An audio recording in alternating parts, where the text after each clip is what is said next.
गुरु गौतम स्वामी, हम उनको गुरु बोलते हैं। गुरु क्यों?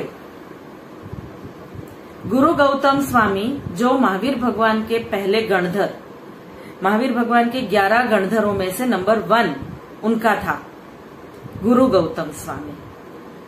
गुरु गौतम नाम कैसे पड़ा उनका?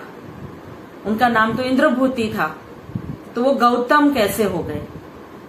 फिर उनकी महावीर भगवान से मुलाकात, कैसे वो पहली बार महावीर भगवान से मिले, मुलाकात के बाद उनकी दीक्षा, दीक्षा के बाद वो महावीर भगवान के गणधर बने, गणधर पद में रहे, उनका केवल ज्ञान, फिर उनका मोक्ष, और वो पहले गणधर होते हुए भी सुधर्मा स्वामी को शासन संभालने की जवाबदारी आई।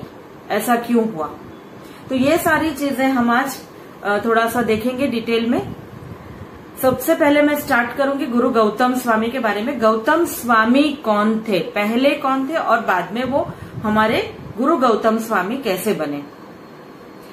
गौतम स्वामी एक ब्राह्मण थे। वो ब्राह्मण कुल में जन्म ले चुके थे। गोबर गांव नाम है जो बिहार में है। गोबर गांव नाम के गांव में उनके पापा का नाम था वसुभूति गौतम और मम्मी का नाम था पृथ्वी गौतम। सो ये गौतम जो है वो उनका फैमिली नेम है, जैसे हम बोलते हैं सरनेम। तो गौतम उनका सरनेम है। तो वसुभूति गौतम, पृथ्वी गौतम मम्मी पापा, और 3 बेटे इंद्रभूति, वायुभूति, अग्निभूति।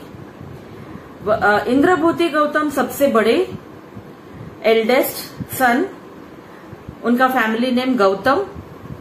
तो सेकंड नंबर का उनका सन जो है उनसे 4 साल छोटा अग्निभूति गौतम, वायुभूति गौतम, और थर्ड नंबर के सन थे अग्निभूति गौतम। 3 लड़के ब्राह्मण और इतने होशियार के पूछो ही मत।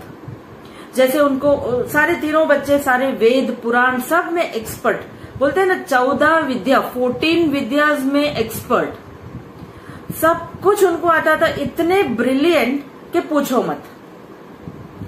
तो ये है उनकी 50th ईयर की बात। इसके पहले का हमारे पास एविडेंस नहीं मिल रहा है, बट उनका जब गौतम स्वामी यानी इंद्रभूति गौतम का 50th ईयर 50 साल के हुए, तभी से हमारे पास उनकी एविडेंसेस है। तो 50 इयर्स के जब हुए तभी वो पावापुरी उनको आमंत्रण दिया गया। पावापुरी जो अभी बिहार में है, पावापुरी जो महावीर भगवान का निर्वाण स्थल है। महावीर भगवान पावापुरी में उस वक्त चौमासे में थे, चातुर्मास चल रहा था उनका, और 3.5 महीना चौमासे का चातुर्मास का 3.5 महीने बीत चुके थे। और उसी समय इंद्रभूति, वायुभूति, अग्निभूति तीनों भाइयों को पावापुरी में आमंत्रण दिया था सोमिल ब्राह्मण ने। सोमिल नाम का बहुत ही स्ट्रांग एंड पावरफुल ब्राह्मण, जो वहां का एक क्या बोलते हैं, जैसे इन्फ्लुएंशियल पर्सन है। कहा? पावापुरी में। वो बहुत बड़ा यज्ञ करने वाला था। इतने बड़े यज्ञ रचाने के पीछे उनका सौमिल ब्राह्मण का ये ऑब्जेक्टिव था कि वो उसका नाम हो जाए। तो उन्होंने क्या किया? सौमिल ब्राह्मण ने बहुत सारे ब्राह्मणों को आमंत्रण किया। उनमें से मुख्य ब्राह्मण थे गौतम, इंद्रभूति गौतम, जो पूरा यज्ञ करने वाले थे। वो रिचुअल्स जो है वो करने वाले थे। तो वैसे भी बहुत ही होशियार इंद्रभूति गौतम और उनके दोनों भाई आए हैं, और उनके अलावा और भी बहुत सारे ब्राह्मण आए हैं, जो मेन मुख्य 11 ब्राह्मण थे और उनके शिष्य। बहुत सारे लोग जमा हुए हैं, अराउंड 4400 तो ब्राह्मण जमा हुए थे। यज्ञ का दिन आ गया था, यज्ञ करने ही वाले थे, शुरू करने वाले थे यज्ञ, और तैयारी फुल हो चुकी थी। जैसे यज्ञ शुरू होने वाला था, ऊपर से देवलोक से बहुत सारे देवी देवियां नीचे उतरने लगे। जब वो नीचे आने लगे तभी उनको गौतम स्वामी को, इंद्रभूति गौतम को ऐसे लगा कि मैं दैट वर्ड इज इम्पोर्टेंट, मैं इतना होशियार, इतना प्रोमिनेंट ब्राह्मण यज्ञ करवाने वाला हूं। सो यज्ञ में भाग लेने के लिए देवी देवता भी पधार रहे हैं, मेरा यज्ञ कितना इम्पोर्टेंट है। सो उनके अंदर वो अभिमान था, उस वक्त की बात है ये। तो उन्होंने ये नक्की किया कि ये सब मेरे यज्ञ में आ रहे, इतने सारे देवी देवता। तभी क्या हुआ, देवी देवता यज्ञ में आने के बजाय उन्होंने अपना रूट डाइवर्ट किया। डाइवर्ट मतलब वो वहीं पर जा रहे थे, तो वहां चले गए जहां पर महावीर भगवान का समवसरण रचा था, कुछ ही दूर। पावापुरी में ही है ये, और ये मध्य पावा में ही है। गौतम स्वामी भी और महावीर भगवान भी पावापुरी में ही है। तो वो महावीर भगवान की जहां देशना चालू होने वाली थी, वो सारे देवी देवता महावीर भगवान की देशना अटेंड करने के लिए जा रहे थे। सो ऐसा हुआ कि आधे आ रहे हैं, ऐसे लग रहा था इंद्रभूति को कि मेरे पास आ रहे, बट वो ऐसे करके वहां चले गए। जैसे ही वो वहां चले गए, इंद्रभूति गौतम को बहुत आश्चर्य हुआ कि ऐसा क्यों हुआ, ऐसा तो नहीं होना चाहिए, ये सब मेरे पास आ रहे थे तो वहां कहाँ जा रहे। तभी उनको पता चलता है कि वहां पे कोई महावीर नाम के कोई है जो जिनको केवल ज्ञान हुआ है और जिनकी देशना है। सो वो वहां पर उनकी देशना सुनने के लिए जा रहे हैं। तो वो डाइवर्ट होकर वहां चले गए और वो सब चले गए महावीर भगवान की देशना सुनने के लिए। इस तरफ क्या हुआ, इंद्रभूति गौतम को ऐसे लगा कि ये है कौन ऐसे जिसकी देशना सुनने के लिए, जिसकी आवाज और बातें सुनने के लिए इतने सारे देवी देवता भी वहां पर जा रहे, इतने सारे मनुष्य जा रहे, इतने सारे लोग जा रहे वहां पे, ये है कौन, ये व्यक्ति है कौन। तो उनको देखने के लिए गौतम स्वामी उस तरफ चल पड़े कि वो है कौन। किसी ने रास्ते में बताया कि बहुत ही ज्ञानी है, उनको केवल ज्ञान हो गया है, इतने ज्ञानी पुरुष के दर्शन करने के लिए हम जा रहे हैं। तो इनको लगा कि इतने अगर ज्ञानी है तो मैं भी देखता हूँ, जो मेरे मन में प्रश्न है वो देखता हूँ वो सॉल्व कर पाते हैं कि नहीं। वो थोड़ा सा अभिमान में थे, तभी वो गए। जैसे ही गौतम स्वामी महावीर स्वामी को अप्रोच कर रहे, पास गए, तभी महावीर स्वामी तो केवल ज्ञानी, उनको सब मालूम था कि कौन है गौतम और क्यों आए हैं। तो महावीर भगवान ने तुरंत उनको उनके नाम से पुकारा, आओ गौतम। गौतम स्वामी वॉज शॉक्ड, उनको ऐसा लगा कि मेरा नाम मालूम है इनको। फिर उनका विचार तुरंत चेंज हुआ, बोले क्या बात है, अगर मेरा नाम मालूम है इसका मतलब मैं इतना फेमस हूँ, मेरा नाम तो मालूम ही होना चाहिए। सभी लोगों को मेरा नाम मालूम है तो इनको मालूम है, उसमें कोई नई बात नहीं है। इनको मेरा नाम मालूम है, मैं इतना फेमस हूँ। दैट वॉज द एटीट्यूड उनका। महावीर भगवान को यह पता चल गया कि गौतम स्वामी के मन में क्या विचार चल रहा है, क्या शंका है, क्या डाउट है, जिसका अभी भी कोई सोल्यूशन इनको नहीं मिला बिकॉज ऑफ हिज केवल ज्ञान। तुरंत ही महावीर भगवान ने बोला, आओ गौतम, तुम्हारे मन में जो शंका है आत्मा के बारे में, आत्मा है कि नहीं है, वो जो शंका है वो मैं शंका का निवारण कर देता हूं, मैं उसका आंसर दे देता हूं। और उन्होंने आंसर दे दिया तुरंत, आत्मा है वगैरह वगैरह, वो उनके संवाद है, वो डायलॉग बिटवीन बोथ ऑफ, इतना क्लियर वे में। और इतना ही नहीं, गौतम स्वामी वेद पुराण में एक्सपर्ट थे। महावीर भगवान ने वेद और पुराण में से एविडेंसेस निकालकर बताया कि आत्मा है।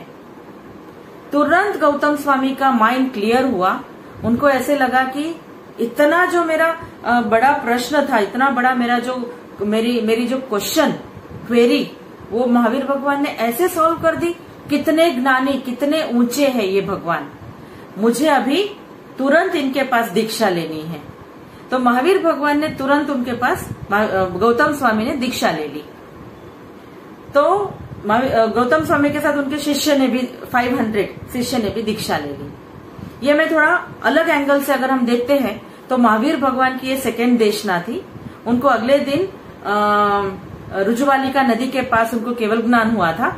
वहां पे देशना दी थी, बट वो देशना फेल गई ऐसे बोला जाता है, बट एक्चुअली फेल नहीं गई। बट वो उस देशना में वो तीर्थ की स्थापना नहीं कर पाए। कहने का मतलब है कि वो वहां पर श्रावक श्राविकाओं ने किसी ने भी श्रमण धर्म अपनाया नहीं, मतलब दीक्षा नहीं ली।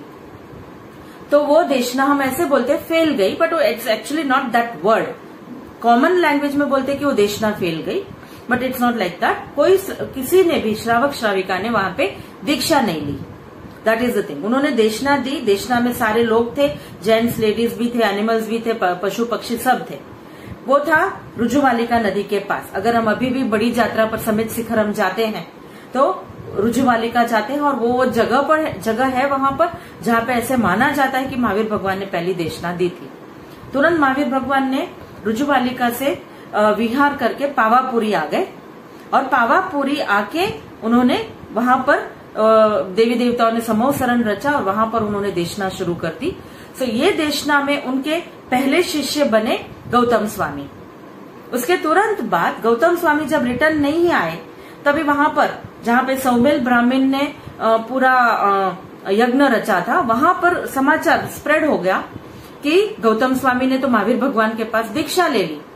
तुरंत उनके छोटे भाई वायुभूति, अग्निभूति एक के बाद एक वहां जाने लगे, और उनके मन में जो भी शंकाएं थी, डाउट्स थे, हर एक ब्राह्मण का लीडर जो था 11, उनके मन में जो डाउट्स थे वो सारे डाउट भगवान ने क्लियर कर दिए, और एक के बाद एक ये 11 लोगों ने उनके पास दीक्षा ले ली, और उनके जो शिष्य थे, उनके साथ जो आए हुए शिष्य, उन्होंने भी दीक्षा ले ली। यानी टोटल उस दिन 4400 लोगों ने दीक्षा ली, और ये जो 11 थे, ये 11 बन गए उनके गणधर। गणधर मतलब मुख्य शिष्य, डायरेक्ट उनके अंडर। और ये गणधर इसलिए हम बोलते हैं कि गणधर भगवंत जो होते हैं, उन्होंने भगवान महावीर की देशना सुनी, और समझकर उन्होंने बाकी श्रमणियों का जो संघ था उनमें वो स्प्रेड करते हैं knowledge. That is the method.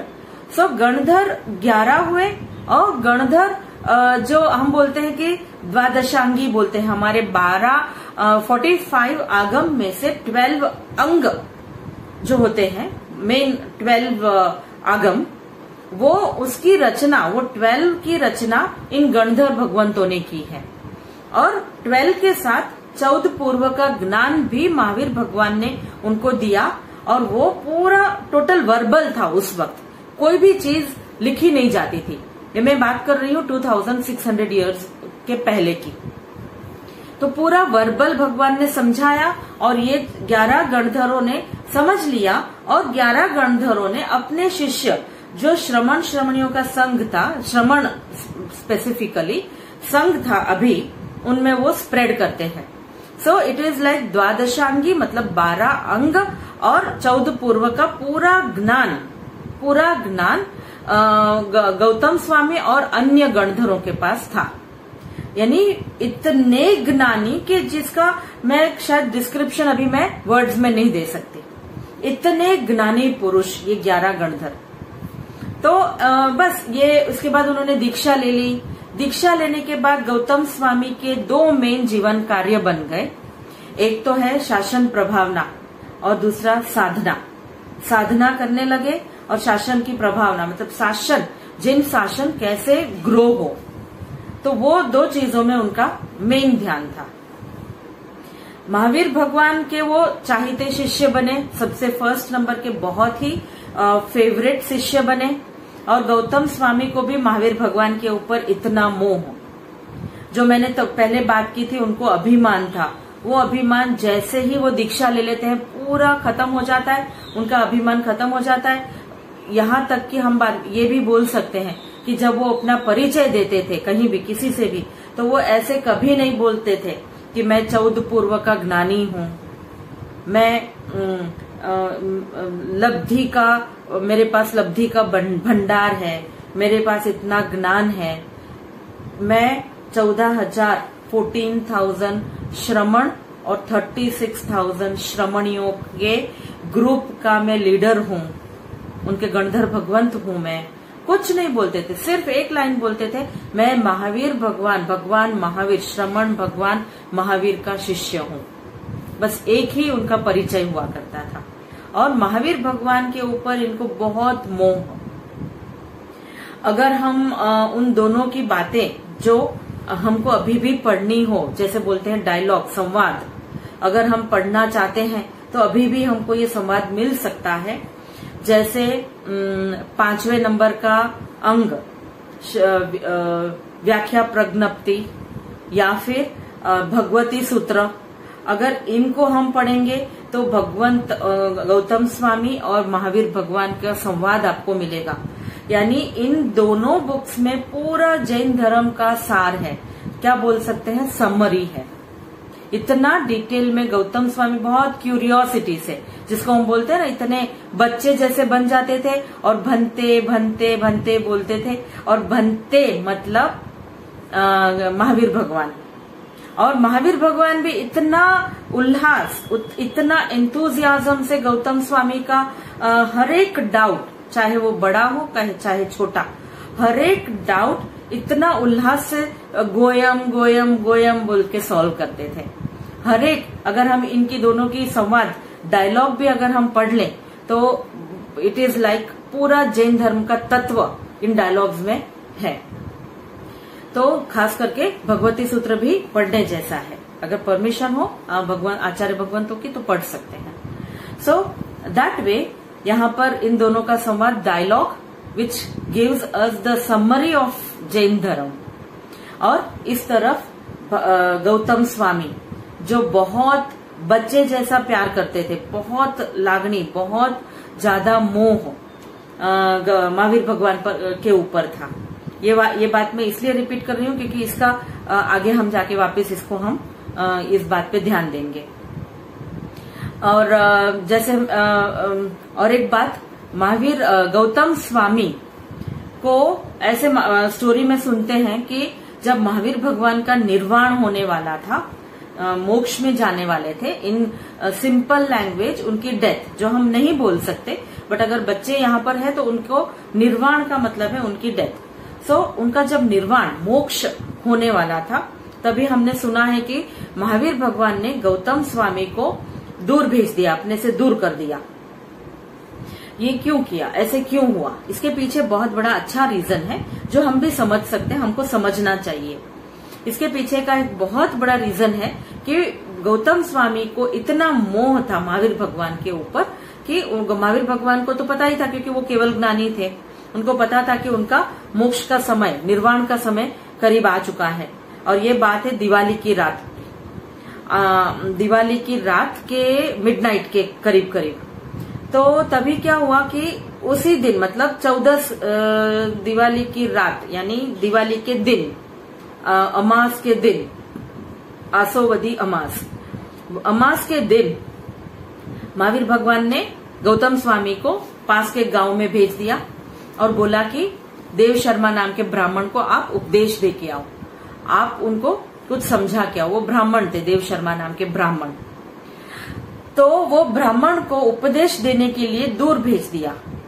Gautam Swami इतने ज्ञानी कि उन्होंने बहुत कम समय में उपदेश दे दिया देव शर्मा नाम के ब्राह्मण को, और वो रिटर्न आना चाहते थे, बट बिकॉज रात हो गई थी तो उन्होंने सोचा कि मैं अभी रिटर्न नहीं जाऊं, अर्ली मॉर्निंग में मैं चला जाऊंगा। और उसी रात को महावीर भगवान का निर्वाण हुआ। और यहाँ पर गौतम स्वामी वहां पर ही रुक गए। जब अर्ली इन द मॉर्निंग वो वहां से निकले तो आते आते उनको पता चला कि बहुत सारे लोग विलाप कर रहे हैं, दुखी हैं, और देवी देवताओं से नाद में, आवाज में पता चला कि महावीर भगवान का निर्वाण हो चुका है। उनको इतना दुख हुआ, वो फटाफट वहां पर गए पावापुरी, और जहां पे महावीर भगवान का निर्वाण हो चुका था, उनकी बॉडी थी वहां पर। तो वो बॉडी मतलब उनका ऐसे उनको दुख हुआ कि जैसे, मतलब अभी आप मुझे छोड़ के चले गए, बच्चे जैसे रोने लगे, विलाप जैसे बोलते हैं ना, गौतम स्वामी का विलाप, बच्चे जैसे रोने लगे वो, कि आप मुझे छोड़कर चले गए, क्या आपको ऐसे लगता है कि मैं आपके ऊपर बोझा था, कि आपको ऐसा लगता है कि मैं आपके साथ मोक्ष में आ जाता तो आपको जगह कम पड़ जाती वहां पर। आपको बिल्कुल मेरे लागणी की आपको फिक्र ही नहीं हुई।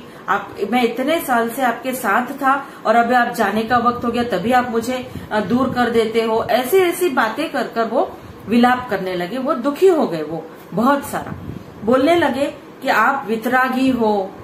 जब वो शब्द वितराग वो शब्द आया तभी उनको एकदम स्ट्राइक हुआ, क्लिक हुआ कि भगवान तो वितरागी थे, महावीर भगवान, और मैं रागी बनकर बैठा हूं।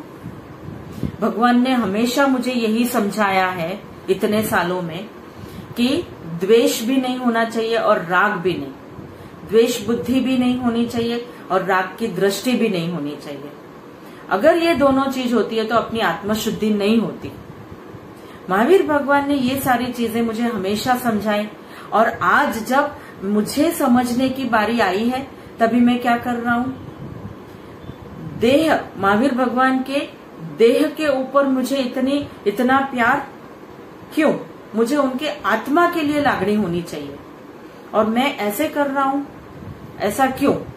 मुझे आज मौका मिला है, समझना चाहिए मुझे कि मुझे मोह छोड़कर मेरे महावीर भगवान जहां गए हैं वो ही पंथ पर मुझे भी चलना है आज। जब उनको वो समझ आ जाती है तुरंत उनको केवल ज्ञान हो जाता है, इमीडिएटली उनको केवल ज्ञान। यानी अगर हम बात करें तो ये थी न्यू ईयर, बेस्ता वर्ष, जैसे दिवाली के बाद वाला दिन के अर्ली मॉर्निंग में, हर अर्ली मॉर्निंग में उनको केवल ज्ञान हो गया। जैसे बोलते हैं कि महावीर भगवान का निर्वाण गौतम स्वामी के केवल ज्ञान का निमित्त बना। गौतम स्वामी को केवल ज्ञान हुआ और तुरंत वो समझ गए कि ये जो मोह है वो मोह नहीं होना चाहिए। बराबर। अभी इस तरफ गौतम स्वामी की एज, उम्र, मैंने पहले बताया कि जब वो सोमिल ब्राह्मण के यज्ञ में आए थे तभी उनकी 50 इयर्स की एज थी, 50 साल के थे वो। 50 साल के बाद यहाँ पर जब महावीर भगवान का निर्वाण होता है तो उनकी एज है 80 और महावीर भगवान की का निर्वाण उनके 72 के एज में हुआ। इसका मतलब एक बात क्लियर हो गई कि गौतम स्वामी महावीर भगवान से बड़े थे जब मिले तभी। ओके, उम्र में बड़े थे। महावीर भगवान 72 के एज में निर्वाण हुआ और गौतम स्वामी को 80 के एज में केवल ज्ञान होता है और वो केवल ज्ञानी बनकर अगले 12 साल तक रहे और 92 की जब उनकी एज होती है तभी वो निर्वाण उनका होता है और वो मोक्ष में जाते हैं। यहाँ पे एक समझने वाली बात अगेन, जो 11 गणधर है, महावीर भगवान के 11 गणधर थे, वो 11 के 11 गणधर में से 2 ही बचे थे, महावीर भगवान और सुधर्मा स्वामी।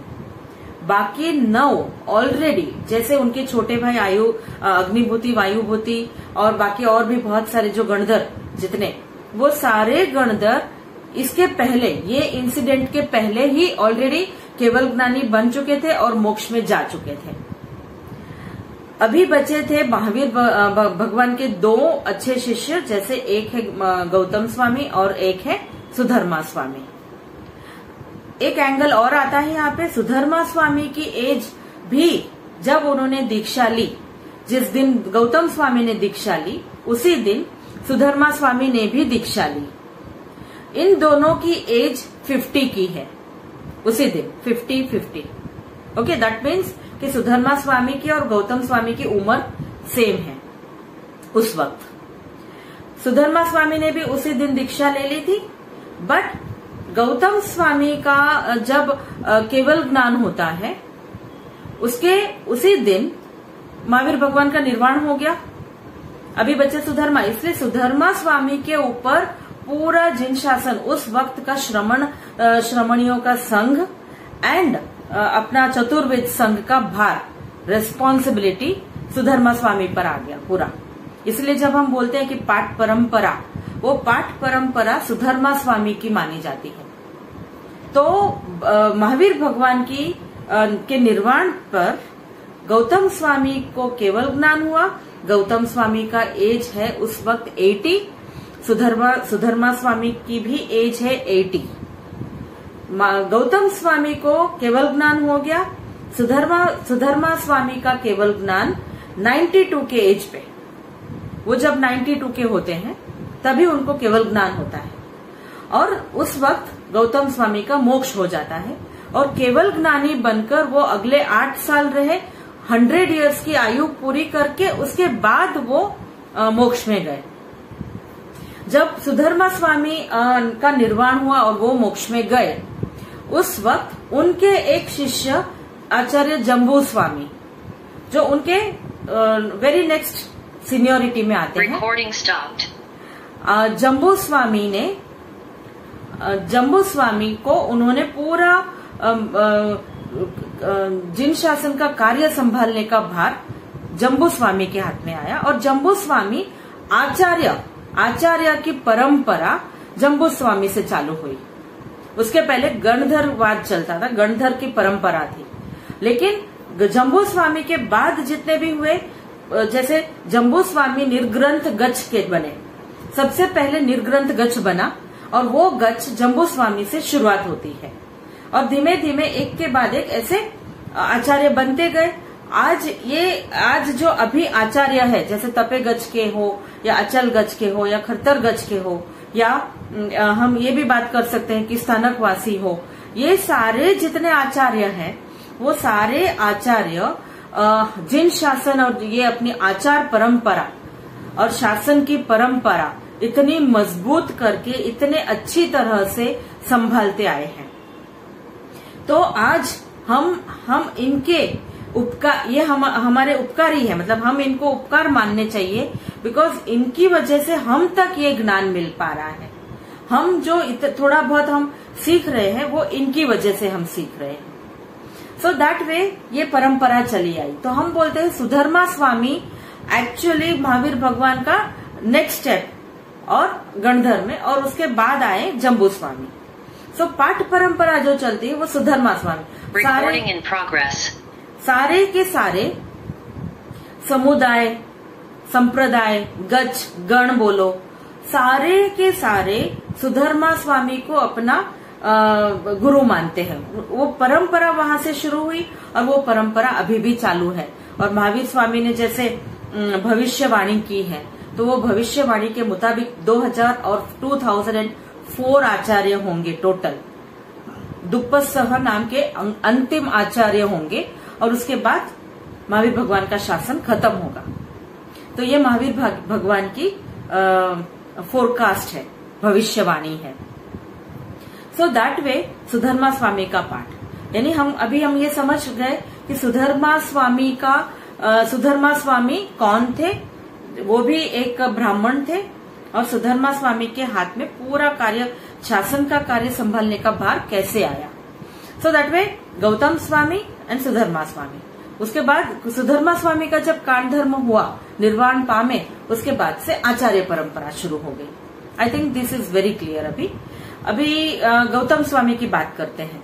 तो गौतम स्वामी को बोला जाता है, जैसे हम चोपड़ा पूजन करते हैं दिवाली के दिन, तो चोपड़ा पूजन में हम लिखते हैं गुरु गौतम स्वामी नो लब्धि नो भंडार हो जो, गुजराती में लिखते हैं।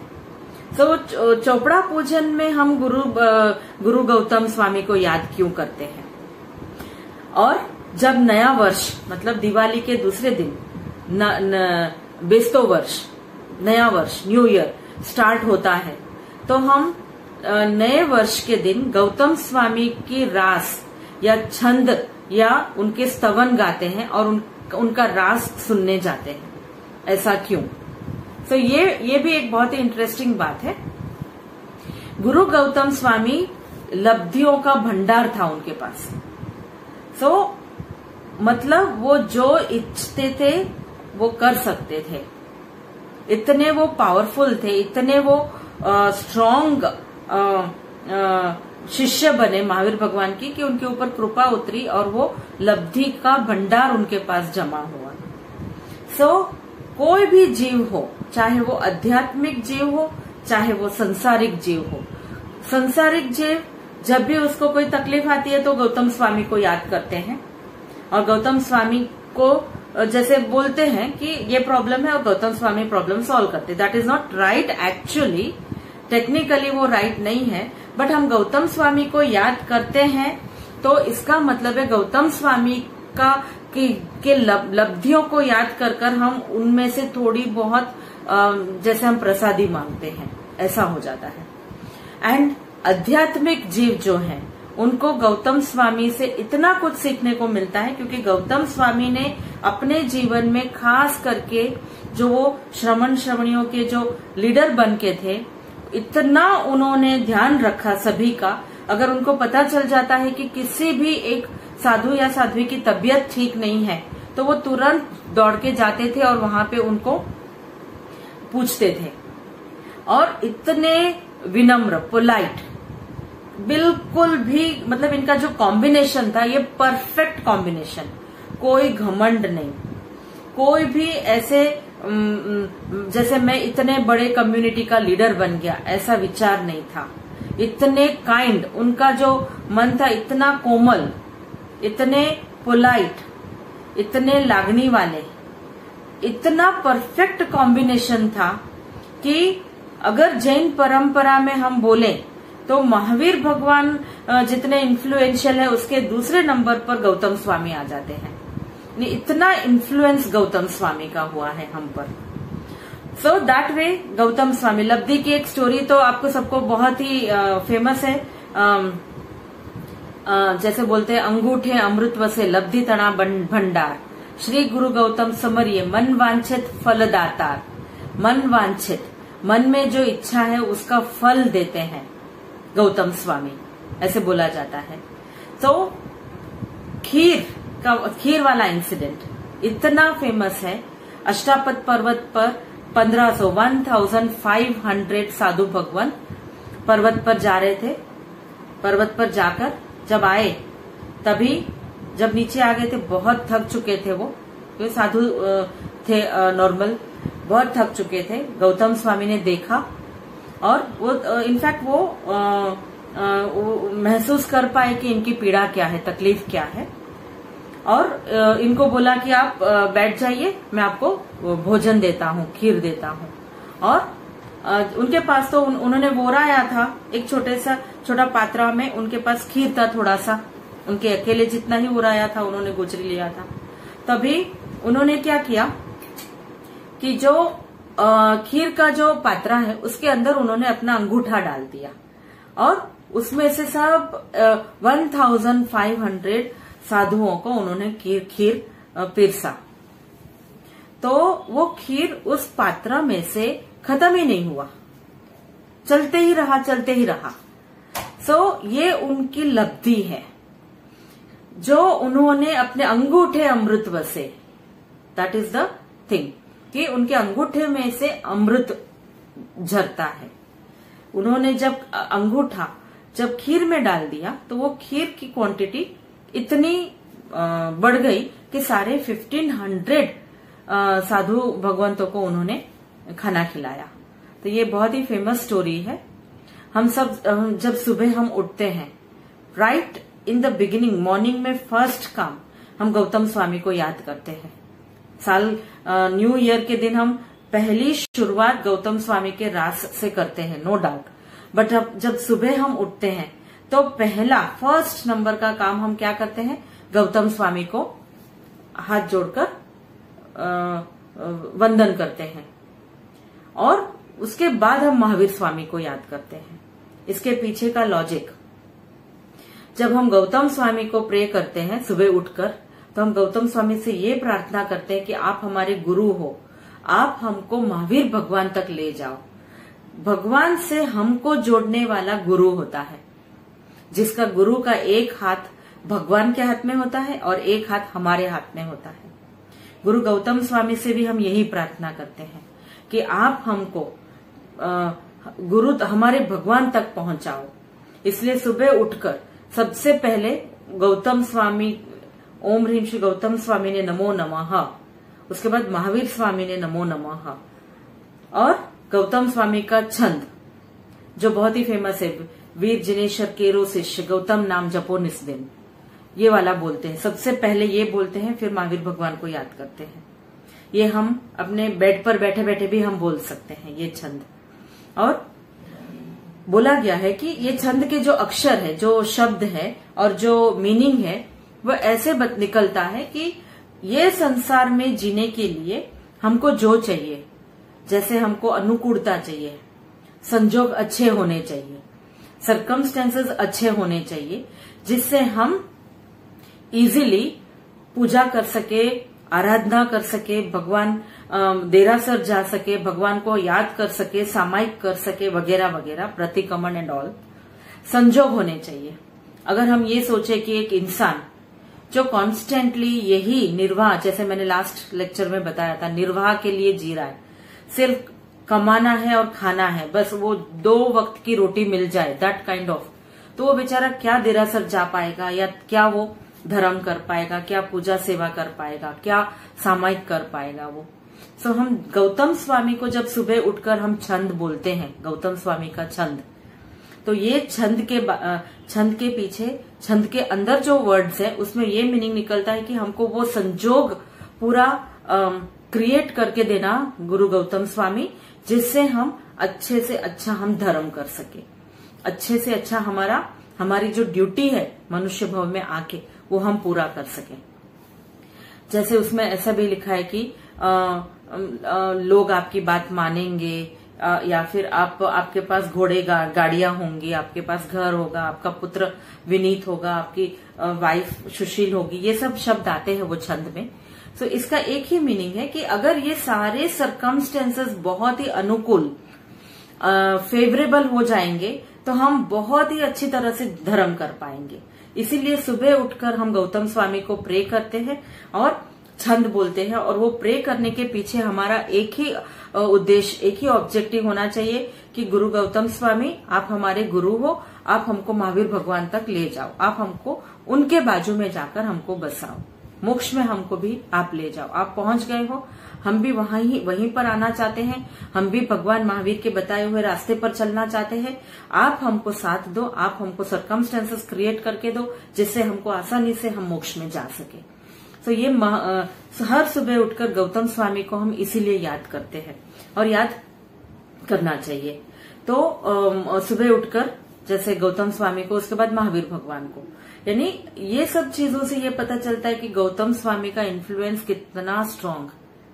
अगर हम कोई भी चीज गौतम स्वामी से मांगते हैं तो डेफिनेटली हमारी मांग पूरी होती है, बस हमारे मांग में भाव कैसे है ये बहुत जरूरी है। अगर हम कोई स्वार्थ से या कोई अलग भाव से कुछ मांगते हैं तो ये बिल्कुल गलत है। हमको कोई भी ऐसी संसारी चीज गुरु गौतम स्वामी से नहीं मांगनी चाहिए जो खुद अभी जाकर मोक्ष में बसे हुए हैं, बट उनकी लब्धियां इतनी सारी है कि हम अगर उनसे मांगते हैं तो हमको मिल जाता है। बट हमारा ध्यान, हमारा भाव ये रहे कि हमको ऐसी चीज मांगनी है जो गुरु गौतम स्वामी हमको दे और हम जल्दी से जल्दी मोक्ष तक पहुंच जाए, भगवान महावीर के पास जाकर हम बस जाए।